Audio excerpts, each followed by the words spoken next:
Hello, my name is Megan, and this is my presentation about marriage, extended family, family dynamics, and gender roles within the Filipino culture. I had the privilege of interviewing my very good friend Vanessa for this project. I chose to interview her because I knew that her family operated much differently than mine did. I thought that I could learn a lot about her from knowing more about her family. That being said, it's important to know some background information before we begin. Vanessa was born in the Philippines and lived there until she was about 9 years old. She then moved to Michigan and now attends Arizona State University. Her immediate family consists of two parents who are still married and an older brother. She remains extremely close with other members of her family as well. Vanessa grew up Roman Catholic and still practices this religion today. Her mother and father met in medical school and both practiced as doctors. I learned through this interview that her family follows the structure of a very traditional Filipino family. Marriage was one of the topics I wanted to discuss first with Vanessa. From my research, I knew that marriage and blood relationships were extremely important. With that being said, her parents' relationship was a complicated one, and I was eager to learn about how her culture may have influenced them. From our interview and other stories Vanessa had told me, I knew her parents fought quite a bit and tried to avoid each other whenever possible. Our text stressed the importance of couples being able to spend time apart, but it also stated that it was important for them to want to be together as well.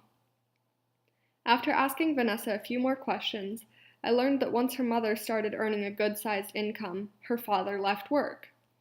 It's typical for Filipino families to have dual earners in the household, but oftentimes when one person makes more than the other, it begins to make more sense to convert to a single-earner household. Vanessa's mother began to feel the stress really quickly.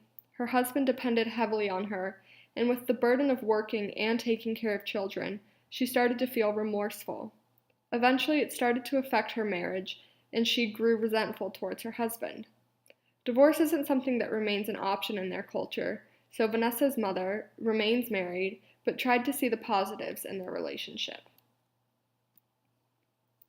When discussing the topic of extended family, I knew it was going to be important to note that Asian American families have a very strong family orientation. They value relationships with their immediate and extended family. I knew from conversations with Vanessa that Filipino families often live with extended family. This means sometimes households consist of not only immediate family members, but also grandparents, aunts and uncles, and cousins. Based on my research, I learned that migration out of the Philippines and into the United States can alter family dynamics, so I wanted to ask Vanessa if she saw a shift after their move. Vanessa's family considers themselves to be very close. This is something that they really enjoy and take pride in. Although Vanessa lives in another state, they remain close by calling each other on the phone, discussing daily events, and giving each other advice on how to handle certain situations.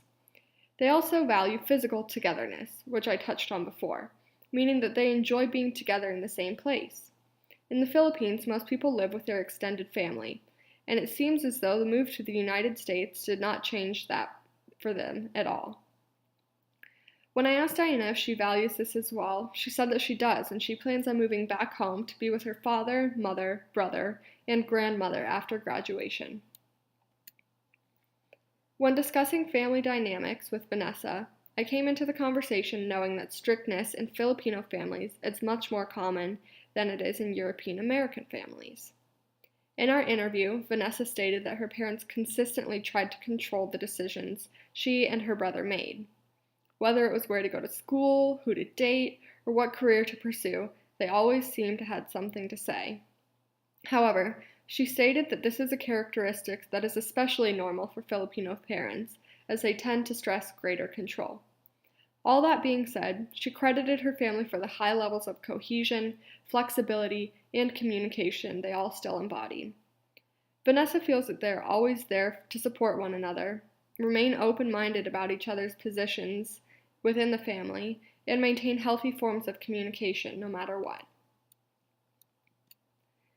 Finally, gender roles in Vanessa's family were very intricate and interesting. It was important to note that most Asian American cultures, women focus mostly on the children and men stay highly connected to work. With that being said, Vanessa's mother has worked as the sole earner in the family for about 8 years now. With the proliferation of feminization during migration to the United States, females faced a much larger amount of stress, meaning that because Vanessa's mother was the single earner in the household, she took on even more responsibility. It's common in Filipino culture for a woman to be the only earner, but she still must uphold her duties as a mother. Just because Vanessa's father stayed home did not mean he was going to start caring for the children. It is because of this that women are typically in a more difficult position and usually score higher on the scale of individuals who have issues with self-esteem and depression. This interview experience gave me an increased appreciation for the way Vanessa lives her life and how she interacts with others in her own relationships. From my research, I was able to learn the purpose behind why Vanessa's family is structured the way it is and operates the way that it does. I would say that the most apparent lesson from this entire process was that every family is different, and that based on culture and family dynamics, certain aspects that may be viewed negatively by other cultures actually work out well for them.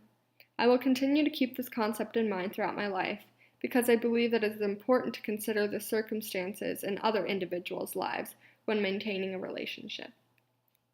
Thank you for listening to my presentation. I hope that you guys also learned something from the stories Vanessa had to share.